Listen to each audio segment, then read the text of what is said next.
7 people who should be dead. By every law of physics and medicine, none of them should have survived. One of them was clinically dead for hours, no heartbeat, no breathing, and still came back. Stay till the end for that one. We start with a man who leaned into a live particle accelerator and took the beam through his skull.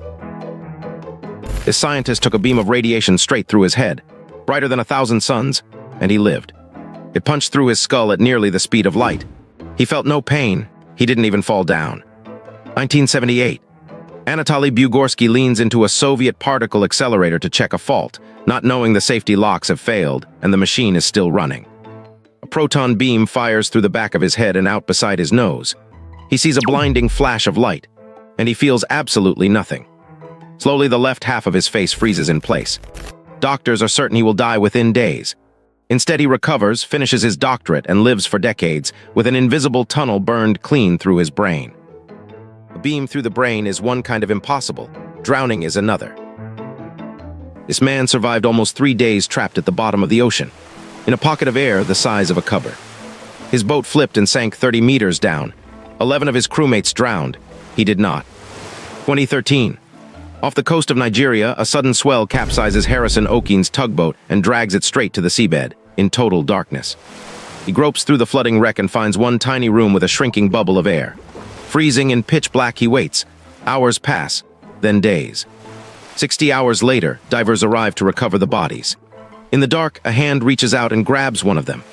Okene is still alive, kept breathing by a pocket of air that no one even knew was there.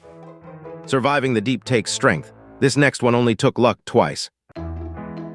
This man booked a seat on the plane that vanished, and then on the one that was shot down. He was on neither. 2 of the worst air disasters in modern history. He had a ticket for both, and changed his mind both times. 2014.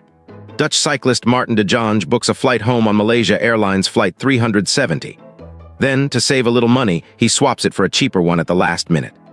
Days later, Flight 370 vanishes over the ocean and is never found. Months after that, he books a seat on Flight 17, and once again he changes it. On the very day he would have flown, Flight 17 is shot out of the sky over Ukraine.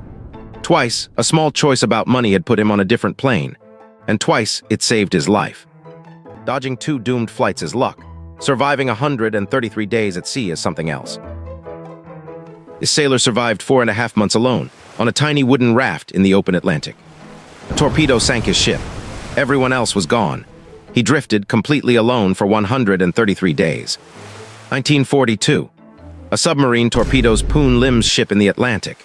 He grabs a life jacket, jumps into the water, and pulls himself onto a small wooden raft bobbing in the empty sea. He catches fish with a hook bent from a tin can, drinks rainwater from a canvas sheet, and even kills a shark with his bare hands. Days become weeks. Weeks become months. Storms nearly drown him, and ships pass by without ever seeing him. But he refuses to give up. After 133 days, Brazilian fishermen finally pull him from the water alive. The ocean nearly took him. For this next one, the danger fell out of the sky. This woman was napping on her couch when a rock from outer space smashed through her ceiling and hit her. She is the only person in all of history ever confirmed to be struck by a meteorite. 1954, Alabama. Ann Hodges is asleep under a quilt on a quiet afternoon when a black meteorite the size of a grapefruit comes screaming out of the sky. It crashes through the roof, ricochets off her radio, and slams into her hip, leaving a huge purple bruise. Out of all of space, it found the one person on Earth. The odds are almost beyond counting, but fame is heavy. A fight breaks out over who owns the rock. Crowds won't leave her alone, and worn down by it all, she gives the meteorite away and never feels lucky at all. A meteorite is 1 in a trillion. Being left for dead on Everest is just cruel. This climber was left for dead near the top of Everest, twice. Then he stood up and walked back to camp. He had lain in the snow for hours, frozen solid, his face black with frostbite. 1996. A sudden blizzard traps Beck weathers high on Everest. Snowblind and freezing, he collapses, and the others, sure that he is gone, leave him behind. Buried in ice through the night, his body shuts down. By morning, there is no pulse anyone can feel, and then his eyes open. Driven by a vision of his family, he gets to his feet and staggers into camp, alive. Frostbite costs him his nose and his hands, but he walks off that mountain on his own. And if you think that's impossible, save your disbelief for the last one. This woman's heart stopped for hours. Her body went colder than your freezer, and then she came back.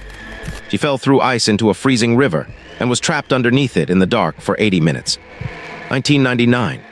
Skiing in Norway, Anna Bågenholm crashes through thin ice, and the current pins her beneath it, where she finds one last pocket of air against the frozen surface. Her temperature drops to 13 degrees, the lowest ever recorded in a survivor. Her heart stops completely. By every definition, she is dead. But the extreme cold had frozen her brain into hibernation, protecting it. A rescue team slowly rewarms her blood, and after hours with no pulse, her heart simply starts beating again. If you made it all the way here, you're exactly my kind of person. Hit that like button, subscribe for more glitches in reality, and tell me in the comments, which story did you find the most impossible?